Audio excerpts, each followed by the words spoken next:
Dear learners, I, Nitin Pote from Government Polytechnic Brahmapuri, heartily welcome to this video lecture on nonverbal communication.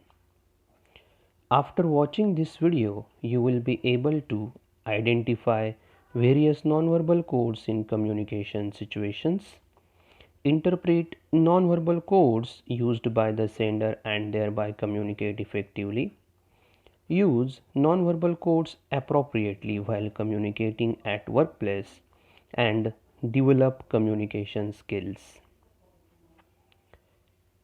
I am going to cover these points in my presentation: verbal communication, nonverbal communication, nonverbal codes, and kinesics. Dear learners, what do we mean by verbal communication? Verbal communication means communication using words. For example, this video lecture or meeting, letter writing, report writing, etc. are examples of verbal communication that we make. Non-verbal communication, on the other hand, is communication without using words. How is it possible to make communication without using words? Yes, it is possible through non-verbal codes or kinesics. For example, smile on a person's face, handshake, voice, etc. Now, I request all of you to take a pause and respond to this question. What will happen if we focus only on the verbal aspects of message and ignore the non-verbal aspects? Please write your responses in your notebook.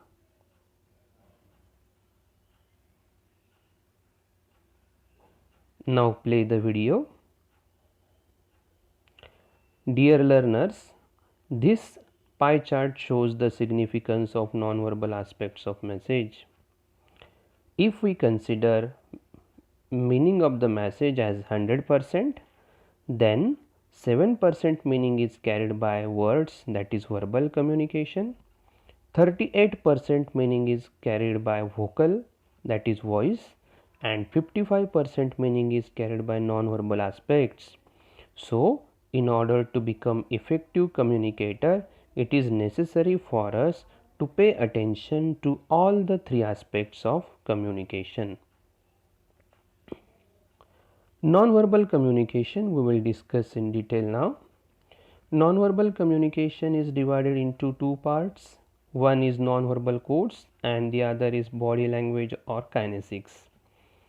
Non-verbal codes are three: proxemics, chronemics, artifacts. Body language, on the other hand, includes facial expressions, eye contact, vocalics, gesture, and haptics. First is proxemics. Proxemics is the non-verbal code which studies the distance between the speaker and the listener. When the distance changes, the relationship changes.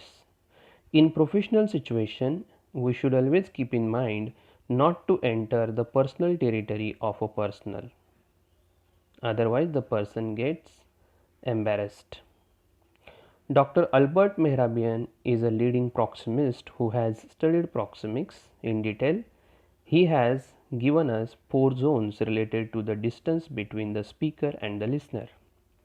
The first zone is intimate zone, the second personal, the third social, and the fourth is public zone. They are given here in the form of overlapping circles. The first circle, in which the distance between the sender and the listener is approximately 15 cm to 45 cm. It is intimate zone. We should always consider the sender at the center point and the receiver on the circumference of the circles. Parents, children, spouse, close relatives are the part of intimate zone. Personal zone, in which the distance is 45 cm to 120 cm. Friendly interactions, social gathering or parties, etc.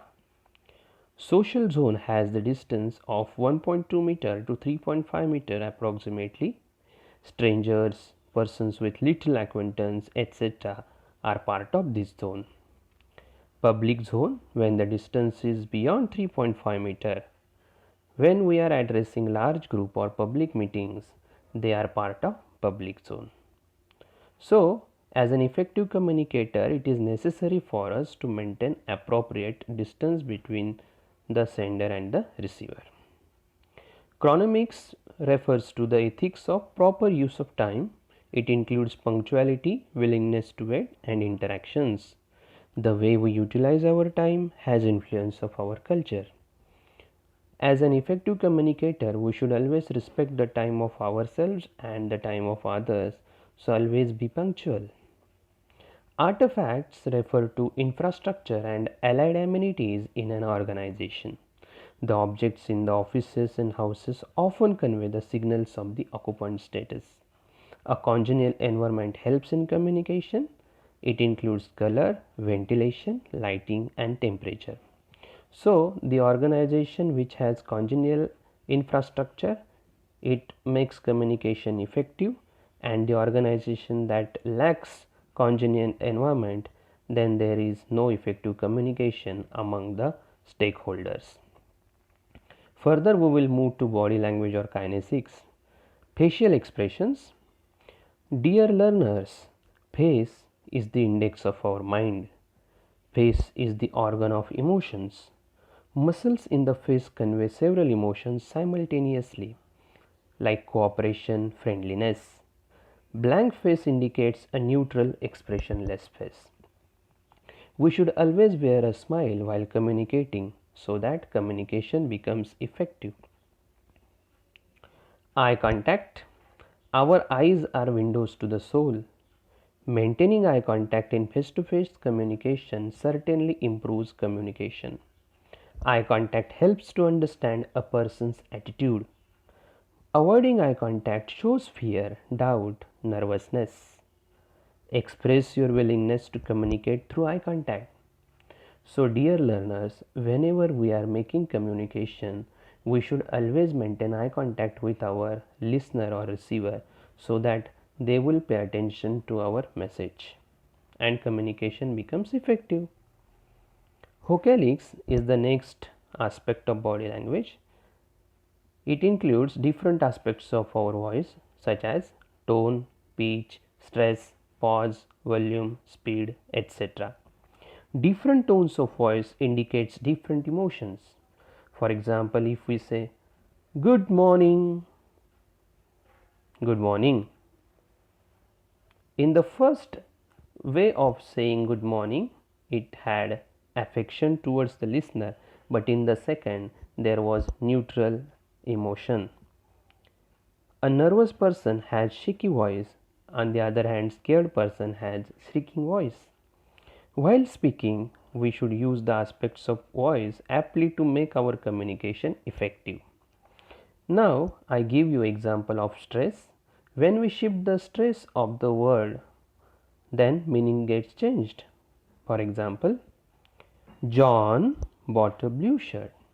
Here I stress the word John, so I mean to say here that only John bought a blue shirt, not Ram, not Samuel, nobody, but only John.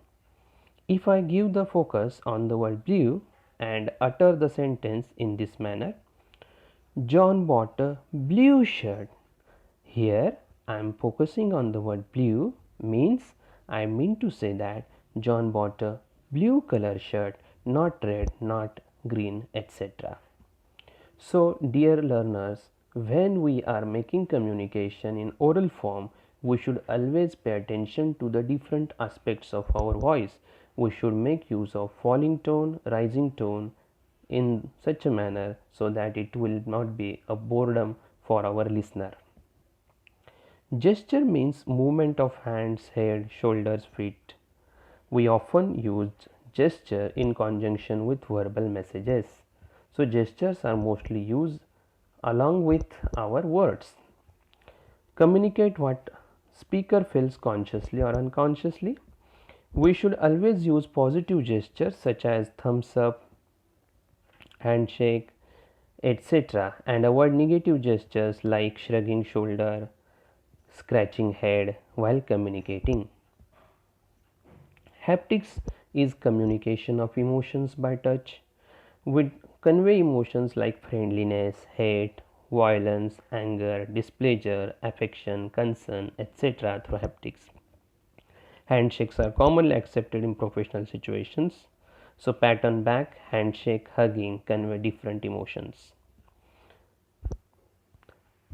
So, dear learners, we have come to the end. What we have discussed? We discussed communication with words is called verbal communication, and without words we call it non-verbal communication. Non-verbal communication plays a significant role in face-to-face communication. Non-verbal codes and body language need to be understood in order to comprehend the accurate meaning as a receiver, and as a sender, non-verbal codes need to be properly used in face-to-face communication. So thank you for watching this video. Happy learning.